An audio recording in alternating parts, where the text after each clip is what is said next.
ତମେ ମୋତେ ଫଲୋ କରୁଛ? ତମେ କେମିତି ଜାଣିଲ ମୁଁ ତମକୁ ଫଲୋ କରୁଛି? ନା ଆଖିରେ ଦେଖିଲି? ଆଉ କାନରେ ଦେଖୁଥିବା ଲୋକ କ'ଣ ଏ ସଂସାରରେ ଅଛନ୍ତି କି? What do you mean? I mean to say ତମେ ହେଲା ଅଳକା ସାମନ୍ତରାୟ। ତମେ ମଣିଷକୁ ମେଣ୍ଢା କରିପାର, ମେଣ୍ଢାକୁ ମଣିଷ ବି କରିପାର। ହେଲେ ସମୟ ହାତର ତମେ ହଉଛ ଗୋଟାଏ ଖେଳଣା। ହାତରେ ଘଣ୍ଟା ଅଛି? ସମୟ କେତେଟା ହେଲା? ରାତି 11ଟା ବେଳେ ଯେ ଭଦ୍ର ଘରର ନାରୀମାନେ ନିର୍ଜନ ରାସ୍ତାରେ ବୁଲନ୍ତି, ଅନ୍ତତ୍ ପକ୍ଷେ ଏ ଧାରଣାଟା ମୋର ନଥିଲା। ନମସ୍କାର ଦର୍ଶକ ବନ୍ଧୁ, ଓଡ଼ିଶା ପ୍ରଭା ଟିଭିକୁ ଆପଣଙ୍କୁ ସ୍ୱାଗତ। ଆଜିର ବିଷୟବସ୍ତୁ ହେଉଛି ସାଧାରଣ ଲୋକର ଅସାଧାରଣ କାହାଣୀ। ଆଜି ଆମ ସହିତ ଅଛନ୍ତି ବରିଷ୍ଠ ହାସ୍ୟ ଅଭିନେତା ରାମ ନାୟକ। ଆସନ୍ତୁ ତାଙ୍କ ସହିତ ସଫଳତା ଏବଂ ବିଫଳତାର ସମ୍ପୂର୍ଣ୍ଣ କାହାଣୀ ଜାଣିବା। ସର୍ବପ୍ରଥମେ ଓଡ଼ିଶା ପ୍ରଭା ଟିଭିକୁ ଆପଣଙ୍କୁ ସ୍ୱାଗତ। ଜୟ ଜଗନ୍ନାଥ। ଓଡ଼ିଶା ପ୍ରଭାତ ଟିଭିକି ସାଧୁବାଦ ଜଣାଉଛି, ଯେହେତୁ ସମୟ ବାହାର କରି ମୋ ପାଖକୁ ଆସିକି ମୋର ଶ୍ରଦ୍ଧେୟ ସାନ ଭାଇ ମୁନା ନେଉଛି ମୋ ପାଖରୁ ବାଇଟ୍, ସେଥିପାଇଁ ବହୁତ ବହୁତ ଧନ୍ୟବାଦ। ଯାତ୍ରା ଜୀବନ ଆପଣ କେତେ ବର୍ଷ ହେଇଗଲାଣି? ଯାତ୍ରା 2001ରୁ ଆଜି ହେଇଗଲା 26 ବର୍ଷ, 25 ପ୍ଲସ୍ ହେଇଗଲା ଆଉ। ପ୍ରଥମେ ଯାତ୍ରା ଆପଣ କାହାକୁ ଦେଖି ଇନ୍ସପାୟାର ହେଲେ କି ଯାତ୍ରାକୁ ଆସିବା ପାଇଁ? ଯାତ୍ରା ଯାତ୍ରା ସେଟା କହିଲେ ରୋମ ରୋମ ମାନେ ଆମ ରକ୍ତରେ ମୋର ଅଛି ସେ ଇଏ। ମୁଁ ଛୁଆଟି ବେଳୁ ଯାତ୍ରା ପ୍ରତି ମୋର ଏକଦମ ଆକୃଷ୍ଟ। ମାନେ ମୋ ଗାଁ ଆମ ମୋର ଯାହା କୁହନ୍ତି, ମୁଁ ତ ମାନେ ଜାଗା ଜନ୍ମ ହେଇଛି ଗୋଟେ ଜାଗାରେ, ସେଇଠୁ 2 କିଲୋମିଟର ଜାଗାରେ ବଢ଼ିଲି, ଯେଉଁଟାକି ନାମି ମୋର ସେଠି ମଠ। ମୁଁ ସେଇଠି ରହୁଥିଲି। ସେଠି ସବୁ ବର୍ଷ ଯାତ୍ରା ହୁଏ ରାମନବମୀ କି। ଆଉ ଯାତ୍ରା ହୁଏ ମାନେ ବଢ଼ିଆ ଏକଦମ ଭଲ ପାର୍ଟି ସବୁ ଆସନ୍ତି ସେଠି ଯାତ୍ରା ହୁଏ। ସେଇ ଯାତ୍ରା ଦେଖି ଦେଖି ଦେଖି ଦେଖି ସବୁବେଳେ ଯାତ୍ରା ଦେଖିକି, ଆଉ ଆମ ନାମୀର ସବୁ ବଡ଼ ଭାଇମାନେ ସବୁ ଡ୍ରାମା କରନ୍ତି, ତାଙ୍କୁ ସବୁ ଦେଖିକି ଯାତ୍ରା ପ୍ରତି ଏକଦମ ଇଏ। ଆଉ ମୁଁ ସାଇକେଲ ଚଲେଇକି ଯାଉଥିବି, ଡାଇଲଗ୍ ଯାତ୍ରା ଡାଇଲଗ୍ କହୁଥିବି, ଗାଡ଼ି ଚଲେଇକି ଯାଉଥିବି, ଯାତ୍ରା ଡାଇଲଗ୍ କହୁଥିବି। ଯେଉଁଠି ନିରୋଳା ଜାଗା, ମୁଁ ସବୁବେଳେ ନିରୋଳା ଜାଗାରେ ବାଇକ୍ ଫାଇକ୍ ଚଲେଇକି ସାଇକେଲ ଚଲେଇକି ଯିବା ପାଇଁ ଇଚ୍ଛା ହୁଏ। ମୋ କଥା ଯେମିତି କହିବି, ମୁଁ ମୋର ମାନେ ମୋ ଡାଇଲଗ୍ କହିକି ଦୈତାରୀ ପଣ୍ଡା, ସଞ୍ଜୟ ବଳ, ସେ ଭଲ ଭଲ ଇଏ ସଂଳାପ ଯେଉଁଗୁଡ଼ା ମୋ କାନକୁ ଯେଉଁଟା ଭଲ ଲାଗେ, ମୁଁ ତାଙ୍କ କଥା ଡାଇଲଗ୍ ସବୁ, ବିଶେଷ କରି ମୋର ସେତେବେଳେ ଭଙ୍ଗାହୀନା ନାଟକର ଦୈତାରୀ ଡାଇଲଗ୍ ମୋତେ ଭାରି ଇଏ କରେ। ସେଇ ଡାଇଲଗ୍ଟାକୁ ମୁଁ ସବୁବେଳେ ଗୁଣି ଗୁଣି ଗୁଣି ହେଇକି ଯାଏ। ହଁ ହଁ, ନାଟକ ଗୋଟେ ଡ୍ରାମା ବି କରିଥିଲୁ ସେ ଭଙ୍ଗାହୀନା ନାଟକ ଆମ ନାମରେ, ସକ୍ସେସ୍ ବି ହେଇଥିଲା। ପ୍ରଥମେ କେଉଁ ନାଟକରୁ ଆପଣ ଅଭିନୟର ଯାତ୍ରା ଆରମ୍ଭ କଲେ? ମୁଁ ଡ୍ରାମା ନାଇଁ ଯାତ୍ରା, ଡ୍ରାମା ଗାଁରୁ ଜାଲ୍ ସନ୍ନ୍ୟାସୀ। ଜାଲ୍ ସନ୍ନ୍ୟାସୀ ପୂର୍ବରୁ ବି ମୁଁ କରିଛି ଜଳନ୍ଧର ବଧ, ହଁ ଏଇସବୁ ଇଏ ଆମ ସ୍କୁଲରେ। ମୁଁ ଷଷ୍ଠ ଶ୍ରେଣୀ ବେଳୁ ମୁଁ କଲି ନା ଅଭିନୟ।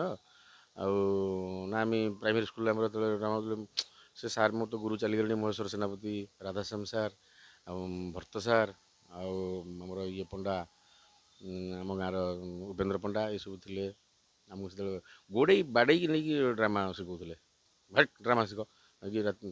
ଆଉ ସେ ଯେତେବେଳେ ମଞ୍ଚସ୍ଥ ହେବ, ସେ ଡ୍ରାମା ଦେଖିବା ପାଇଁ ଗାଁ ସାରା ଝିଅ ବୋହୂ ସବୁ ମାନେ ଗଦା ହେଇଯିବ ସେ ସ୍କୁଲ ଭିତରେ।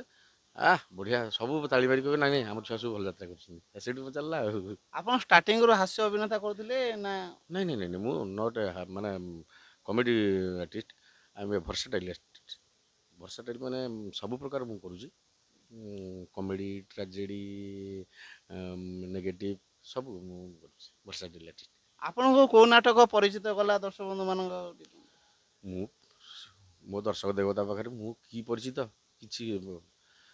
ମୁଁ ସମାଜର ମାନେ କଳା ଜଗତ ହେଉଛି ମହାସମୁଦ୍ର।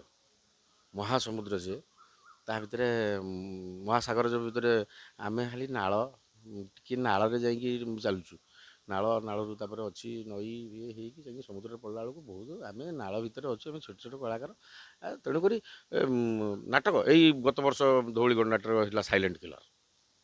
ସାଇଲେଣ୍ଟ କିଲର୍ ମୁଁ ଏବେ ବି ଏ ବର୍ଷ ଯୋଉଠି ଯୋଉଠି ଜାଗାକୁ ଯାଉଛି, ଧଉଳିପାଟି ପାଖାପାଖି ପଡ଼ିଥିବ, ଆସିକି କହୁଛି ଭାଇ ସାଇଲେଣ୍ଟ କିଲର୍ ବଢ଼ିଆ ପାର୍ଟ। ଆଉ ତେଣୁକରି ତା ପୂର୍ବରୁ ଗୋଟେ ମୁଁ ଚୁପଚାପ ରାତି, ହରବାରୀଙ୍କର ଚୁପଚାପ ରାତି, ଟୁପଟାପ କଥା, ବଢ଼ିଆ ଚରିତ୍ର। ଅନ୍ତସାରଙ୍କର ସିନ୍ଦୁର ତୋତେ ନମସ୍କାର, ଆମ ଜଗନ୍ନାଥ ଖାଣ୍ଟି ଓଡ଼ିଆ, ଏସବୁ ଭଲ ଭଲ ପାର୍ଟ ମୁଁ କରିଛି। ଭଲ ଭଲ ଇଏ ହର ସାରଙ୍କର ନାଟକରୁ ପନ୍ଦର ସଂଳାପ ହଉ। ନାଟକ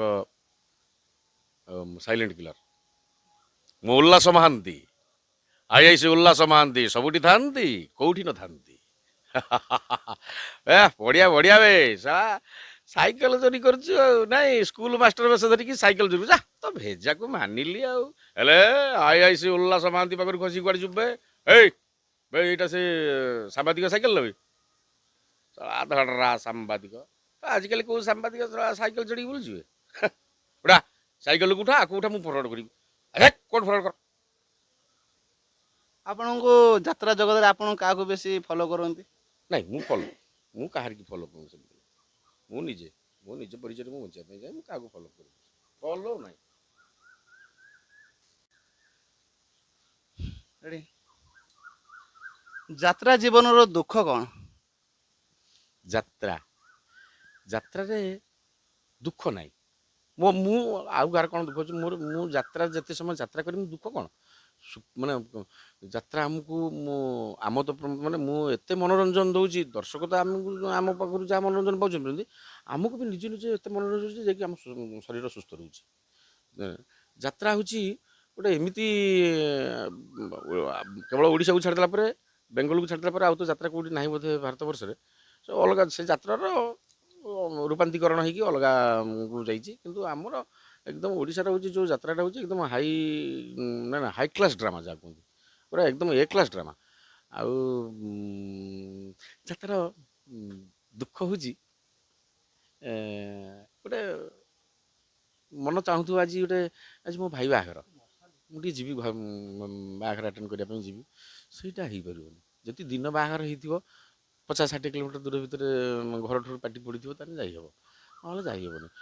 ମୁଁ ପଳେଇଗଲେ ଯେ କିଏ ମୋତେ ଶୁଳି ଫାସି କରିବ ମୁଁ ଆଜି ପଳେଇଯିବି ଇଏ ସେଗୁଡ଼ା କିଛି କେହି କରିପାରିବେନି ମୋର ବିବେକ ମୁଁ ପଳେଇଗଲେ ଆଜି ଯଦି ମୁଁ ପଳେଇଯିବି ମାଲିକ କଥା ମ୍ୟାନେଜର କଥା ମାନିବିନି ପଳେଇ ଯାଇକି ଯାତ୍ରା ମୁଁ ଫେଲ୍ କରିଦେଲେ କ'ଣ କି 150 ଲୋକ ମୋତେ ହାଇ ପଡ଼ିଯିବ ମୋ ଉପରେ ସେମାନେ ଯାତ୍ରାଟା ଖରାପ ସେଟା ଗୋଟେ ରଖି ହଉ କନେଷ୍ଟବଲଟେ ହଉ ଯେକୌଣସି ଯାତ୍ରାଟା ହେଉଛି ଗୋଟେ କ'ଣ ଟିମ୍ ୱାର୍କରେ ଯଦି ଗୋଟେ ଜିନିଷ ସର୍ଟ ହେଇଗଲା ଆଉ ସେ ଆସିବନି ତା ସୁନ୍ଦରତା ଆସିବନି ତା ମଜା ପାଇବେନି ଦର୍ଶକ ଯେଉଁଟାକି ଅସୁବିଧା ହୁଏ ତେଣୁକରି ଯେଉଁଟା ସେଟ୍ ହେଇଗଲା ପ୍ରଥମେ ଆମେ ରିହର୍ସାଲ୍ ଯେଉଁଟା ସେଟ୍ ହେଇଗଲା ସେଇଟା ବର୍ଷ ଶେଷ ପର୍ଯ୍ୟନ୍ତ ପୁରା ସେଟିଂ ଚାଲିଥିବ ଆଉ ସେଟିଂ ଭାଙ୍ଗିବ ମାନେ ଅଲଗା ଧର ମୁଁ ପଳେଇଗଲି ମାନିଲିନି କାହା କଥା ମୁଁ ପଳେଇଯିବି ମୁଁ ବାହାଘର ମୋର ମୁଁ ପଳେଇଯିବି ମୋ ଭାଇ ବାହାଘର ମୁଁ ରହିବି ନା ମୁଁ ପଳେଇଯିବି ମୋ ଜାଗାରେ ଆଉ ଜଣଙ୍କୁ କାହାକୁ କହିବେ ପାର୍ଟ କରିବା ପାଇଁ ସେ ନାଟକ ଭଲ ହେବ ସେଦିନ ନାଟକ ଭଲ ହେବନି କମିଟି ବାଲା ପଇସା କାଟିଦେଲେ ମୋ ମାଲିକଟି ଯେଉଁ ମୋତେ ଯେଉଁ ରଖିଛି ସେ ମାଲିକର ପକେଟରୁ ଚାଲିଗଲା ସେ ପଇସାଟା ତା ମାଲିକ ସେଠି ଚିନ୍ତା କରି ଆରେ ରାମ ଟିକେ କ'ଣ ଏନ୍ଜୟ କରିବେ ବୋଲି ମୋର 1,00,000 ଟଙ୍କା କାଟିଦେଲେ ମାଲିକ ସେ 1,00,000 ଟଙ୍କାଟା ଆମେ ସବୁ ତ ଭାଗ କରିକି ନେଇଥାନ୍ତୁ ନା ସମସ୍ତଙ୍କ ନାମରେ ପଡ଼ିଥାନ୍ତା ତେଣୁକରି ଖାଲି ଟଙ୍କା ତ କାଟିବେନି ତା ପରଦିନ ରାସ୍ତାଘାଟରେ ସେ କଳାକାର କ'ଣ ଟେକ୍ନିସିଆନ୍ କ'ଣ ଆମର ଯେଉଁମାନେ ମଞ୍ଚ ବନ୍ଧାବନ୍ଧି କରୁଛନ୍ତି ଯେଉଁ ଭାଇମାନେ ସବୁ ସେମାନେ ସୁଦ୍ଧା ରାସ୍ତାରେ ଯାଇପାରିବେନି ସେମାନଙ୍କୁ ସେ ଗାଁ ଲୋକ ଟାଇଟ୍ ଅପରା କରିବେ ଯାହା ତ ଯାତ୍ରା କରୁଥିଲ ଆସିକି ସଳା ବୁଲୁଛନ୍ତି ଅଭଦ୍ର ତେଣୁକରି ସେଇଥିପାଇଁ ଆମ ବିବେକ ଇଏ ହୁଏ ନା ଆଗେ ମୁଁ ଛାଡ଼ ସେ କାର୍ଯ୍ୟ ଆଗେ ହେଉଛି ମୋ ମୋ ମୁଁ ବୃତ୍ତି ପଟେ ଯାକନ୍ତି ଇଏ କରିବ ମୋ ବୃତ୍ତି ହିଁ ମୋତେ ବଡ଼ ସେଟା ଠିକ୍ ଆଉ ଢେରି କଳାକାର ବି ଅଛନ୍ତି ଫେଲ୍ କରିକି ଚାଲି ଯାଉଛନ୍ତି ଅନୁଷ୍ଠାନ କ୍ଷତି ବି ହେଉଛି ତେଣୁକରି ଏଇଟା ହେଉଛି ଆଉ ଦୁଃଖ କିଛି ନାହିଁ ଯାତ୍ରାଟା ସବୁ ମନୋରଞ୍ଜନ ଆମୋଦ ପ୍ରମୋଦ ଆମକୁ ଆଉ ମାନେ ନିଶା ଫିସା ଖାଇକି ଇଏ ହେଉଛନ୍ତି ନିଜ ଶରୀରକୁ କ୍ଷୀଣ କରୁଛନ୍ତି ଆଉ ତେଣୁକରି ଯାତ୍ରା ହେଉଛି ସବୁବେଳେ ମନୋରଞ୍ଜନ ଦେବ ସବୁବେଳେ ଆମକୁ ସବୁବେଳେ ଉତ୍ସାହ ଉନ୍ମାଦନାରେ ଆମକୁ ରଖୁଛି ବର୍ଷ ସାରା 300 ଦିନ ପୁରା ଏକଦମ। ଯାତ୍ରାରେ ଲଗ୍ନତାକୁ ନେଇକି ଆପଣଙ୍କର କ'ଣ କହିବେ? ନଗ୍ନତା କ'ଣ ଯାତ୍ରାରେ କାହିଁ କେଉଁଠି ନଗ୍ନତା ନାହିଁ ଯାତ୍ରାରେ କିଛି ନଗ୍ନତା ନାହିଁ କିଛି ନାହିଁ ନଗ୍ନତା ତ ଧୀରେ ପାଶ୍ଚାତ୍ୟ ସଭ୍ୟତାରୁ ଆସିକି ଯାତ୍ରା କ'ଣ ସବୁ ତ ଓଡ଼ିଶାର ସାଧାରଣ ଜୀବନଯାପନର ଘର ମୁଁ ବସିଛି ସେଠି ଦେଖିବାକୁ ମୋ ନାତୁଣୀଟିକି କି ମୋ ଝିଅ ତାର ଦେଖିବାକୁ ଗୋଟେ ଫଟା କଟା ଡ୍ରେସ୍ଟେ ପିନ୍ଧିକି ଚାଲିଯାଉଛି ସେଠି ଯଦି ମୁଁ ତାକୁ ଆକଟ ନ କରିପାରିଲି ଆଉ ସେଠି ତ ହେଉଛି ଇଏ ଆଉ ଏଠି ମଞ୍ଚରେ କ'ଣ ମୋ ଘର ସବୁ ମୋ ଘରେ କ'ଣ ତୋ ଘରେ କ'ଣ ସମସ୍ତଙ୍କ ଘରେ ଏଇଭଳିଆ ବର୍ତ୍ତମାନ ଚାଲିଛି ଧୀରେ ସେ ପାଶ୍ଚାତ୍ୟ ସଭ୍ୟତା ଆମ ଆଡ଼କୁ ଆମ ଦେହକୁ ପଶି ଆସୁଛି ଯେଉଁଥିପାଇଁ ନହେଲେ ଯାତ୍ରାରେ କିଛି ନଗ୍ନତା ନାହିଁ ନା। ଭଙ୍ଗାଇନା ନାଟକର ଡାଇଲଗ ପଦେ ଭଙ୍ଗା ଆଇନା ଦୈତାନାଙ୍କର ଭଙ୍ଗା ଆଇନା ତାରିଣୀ ଗଣ୍ଡାଟିର ବଢ଼ିଆ ନାଟକ ସେ ମୋତେ ଏତେ ହେଇଛି। ଲତା ଆପା ଲତା ମଣ୍ଡଳ ଦୈତାନଙ୍କର ଫାଷ୍ଟ ସେ ଲତା ଆପା ରାତି 11ଟା 12ଟା ବେଳେ ଫେରୁଥିବେ ଗୋଟେ କ'ଣ ଇଏରେ, ଦୈତାନ ତାଙ୍କୁ ଫଲୋ କରୁଥିବେ। ଲତା ଆପା ପଚାରୁଥିବେ,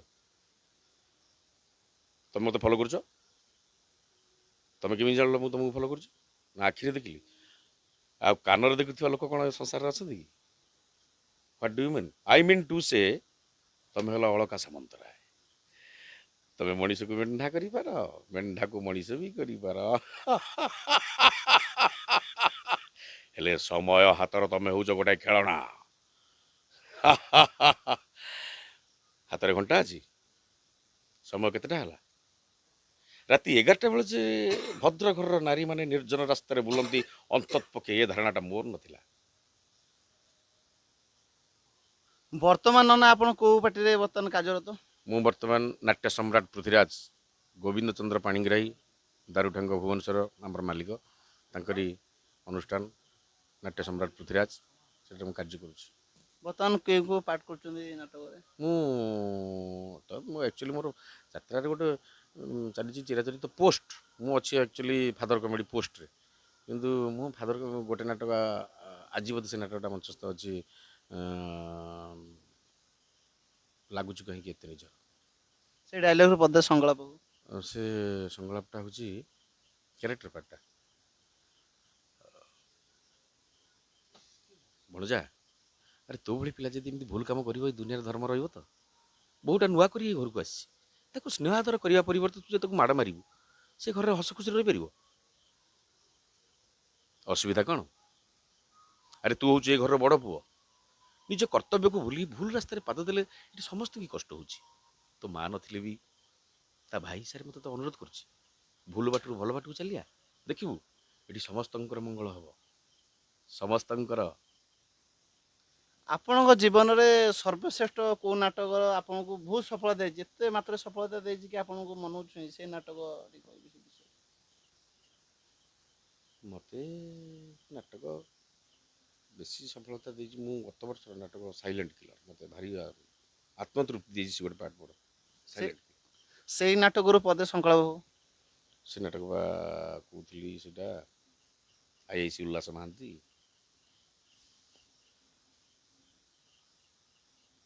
ପିଟିବି ପୁଣି ଉଲ୍କା ବାବୁଙ୍କୁ?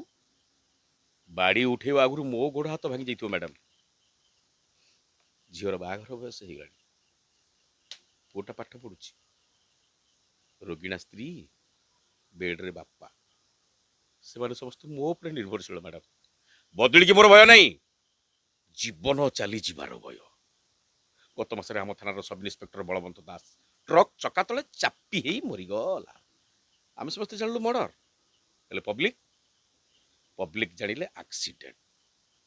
ସେଇଥିପାଇଁ ରାତିରେ ଅଧିକ ମଦ ନ ପିଇଲେ ରାତିରେ ନିଦ ହଉନି ମ୍ୟାଡ଼ାମ୍, ନିଦ ବି ହଉନି। ଆଜିର ନ୍ୟୁ ଜେନେରେସନର ଯୁବକ ଏବଂ ଯୁବତୀମାନଙ୍କୁ ଆପଣଙ୍କର କ'ଣ ରହିବ, ଯାତ୍ରାକୁ ଆସିଲେ କେମିତି କ'ଣ କରିବେ? ଆସନ୍ତୁ ଆସନ୍ତୁ ଆସନ୍ତୁ, ନୂତନ ପିଢ଼ି ଆସିଲେ, ନୂତନ କଳାକାର ଆସିଲେ ଯାତ୍ରାକୁ, ମୁଁ କହିବା କଥା କ'ଣ କି, ଯାତ୍ରାକୁ ଆସ, ଯାତ୍ରାରେ ଅଭିନୟଟା କେହି କାହାକୁ ଶିଖେଇ ପାରେନି। ମୁଁ କହୁଛି, ଆମ ମୁନା ବାବୁ ଜୁମ୍ଟାକୁ ଏମିତି ତାର ତମେ ଦେଖେଇଛନ୍ତି, ସେ ଯେଉଁ ବୁମ୍ଟାକୁ ମୋତେ ଯେଉଁ ଦେଖାଉଛନ୍ତି, ମୁଁ ଧରିଲା ବେଳକୁ ଅମକି, ସିଏ ଦେଖୁଛନ୍ତି ଭଲ ଗୋଟେ ହେଇଯାଉଛି, ମୁଁ ଯଦି ଧରିକି ଦେଖେଇବି ସେଇଟା ଅବାଗିଆ ଦେଖାହେବ। ସେ ଦେଖୁଛନ୍ତି ତାଙ୍କ ଷ୍ଟାଇଲ୍, ସେ ତାଙ୍କର ଗୋଟେ ସେଇଟା କଳା। ମୁଁ ଯେଉଁ ଅଭିନୟ କରୁଛି ମୋର ସେଇଟା ଗୋଟେ କଳା। ମୁଁ ହାତଟାକୁ ଏମିତି କରିଦେଲେ ସୁନ୍ଦର ଦେଖାଯିବ, ଆଉ ଜଣେ ଦେଖିବ ହେ ରାମ ଭାଇ ଏମିତି କରୁଛି, ଏମିତି ମୁଁ ଏମିତି କରିଦେବି, ସେ ଦେଖିଲା ବେଳକୁ ସେଇଟା ଅବାଗିଆ ଦେଖାଯିବ। ନା, ଆଗେ ଆସ, ଯାତ୍ରାକୁ ଆସିକି ନୂଆ କଳାକାର ଯେଉଁମାନେ ଆସୁଛନ୍ତି, ମୁଁ କହୁଛି ମୋ ଦୁଃଖ କହି ହେବନି ସେ କଥା। ମୁଁ ମାନେ ଯାତ୍ରା କଳାକାର ହେବି ବୋଲି, ବିଶ୍ୱାସ କରିବେନି, NH ଉପରେ ଯଦି ମୁଁ କେଉଁଠି ଯାଉଥିବି, ଭଦ୍ରକ ଯାଉଥିବି କି ଏପଟେ ପାଣି କରିକି କଟକ ଯାଉଥିବି, ଯଦି ମୋଟରସାଇକେଲ ଯାଉଥିବି, ଦେଖିଥିଲି ଗୋଟେ ଯାତ୍ରା ପାର୍ଟି ଟ୍ରକ୍ କେଉଁଠି ଛିଡ଼ା ହେଇଯାଇଛି ଖାଇବା ପାଇଁ, ସେଠି ରହିଲି। ଆଉ ଯାଇକି ସେଠି କିଏ ସେ ଭାଇ ପାର୍ଟି କେଉଁଠି ହେଇଯିବ ଆଙ୍କୁ ପଚାରି, ଆମେ ଯଦି ପାଖା ନିୟରେଷ୍ଟ ଥିବ ରାତିରେ ଯାଇକି ପହଞ୍ଚିବୁ, ଯାତ୍ରା ଦେଖିବୁ। ଆଉ କଳାକାର ହେବାଟା କ'ଣ ଏତେ ଇଏ, ଯାତ୍ରାକୁ ଡେଡିକେଟେଡ଼ ହେବାକୁ ପଡ଼ିବ। ମୁଁ ଶିଖିବି, ଯାତ୍ରାକୁ ଶିଖିବି, ମୋ ଭାଇ ଜଣେ ଭଲ ମୋ ଉପରେ ଭଲ କଳାକାର ସଂଳାପ କହୁଛନ୍ତି, କାହିଁ କେମିତି ପ୍ୟାଟର୍ନ କହୁଛନ୍ତି, କେଉଁଠି କ'ଣ ଟେକ୍ନିକ୍ରେ କହୁଛନ୍ତି, କଥାଟା ଭଲ ଲାଗୁଛି। ମୁଁ କାହିଁ କଥାଟା କହିଲା ବେଳକୁ ଭଲ ଲାଗୁନି, ତାକୁ ଶିଖିବାର ଅଛି। ସମସ୍ତଙ୍କୁ ହାତ ଯୋଡ଼ି ଅନୁରୋଧ କରୁଛି, ଯେଉଁମାନେ ନୂଆ ପିଲାମାନେ ଆସୁଛନ୍ତି ଯାତ୍ରାକୁ, ଯାତ୍ରା ଗୋଟେ ଏକଦମ ବଢ଼ିଆ ପ୍ଲାଟଫର୍ମ, ତାକୁ ସଜେଇକି ରଖିଲେ ଆମେ ଆମେ ଉପକୃତ ହେବା, ଦର୍ଶକ ଉପକୃତ ହେବେ, ମାଲିକ ଉପକୃତ ହେବେ, ସବୁ। ଯାତ୍ରା କହୁଛି ବର୍ତ୍ତମାନ ଯାତ୍ରା ଶିଳ୍ପ, ତାକୁ ତ ସରକାର ଏପର୍ଯ୍ୟନ୍ତ ଆମ ଓଡ଼ିଶା ସରକାର ଶିଳ୍ପର ମାନ୍ୟତା ଦେଇନାହାନ୍ତି, ତଥାପି ଗୋଟେ ମୁଁ ଯେଉଁ ମୋ କହୁଛି ଯାତ୍ରା ଶିଳ୍ପ ଓଡ଼ିଶାରେ ଏତେ ଲୋକଙ୍କୁ ମାନେ ବର୍ତ୍ତମାନ ରୋଜଗାର ଦେଇଛି, ଆପଣ ମାନେ ଡାଇରେକ୍ଟ ଇନଡାଇରେକ୍ଟ। ଆମେ ସବୁ ଡାଇରେକ୍ଟ ଯାତ୍ରା ସହିତ ଇନଡାଇରେକ୍ଟ ସୁଦ୍ଧା ବହୁତ ପ୍ରତିପାଳିତ ହେଉଛନ୍ତି ଏ ଯାତ୍ରା ଉପରେ। ତେଣୁକରି ଆସନ୍ତୁ, ନୂଆ ପିଲାମାନେ ଆସନ୍ତୁ, ଆସିକି ଯେହେତୁ ଆଉ ଯେଉଁ ଅଛନ୍ତି କିଛି କଳାକାର ତ କହି ହେଉନି, ଆସୁଛନ୍ତି ଯେ ହମ୍ ସବ୍ ଜାନତା, हमको कुछ नहीं बोलो, हम सब जनता। हम ଦେଖିଲା ବେଳକୁ ମଞ୍ଚ ଉପରେ ଯାଇକି ନାଟକ ଫେଲ୍। ନାଟକର ଗତି ଥିବ ଗୋଟେ, ସିଏ ଡାଇଲଗ୍କୁ ଥିବ ଗତି ଅଲଗା ଗତିରେ।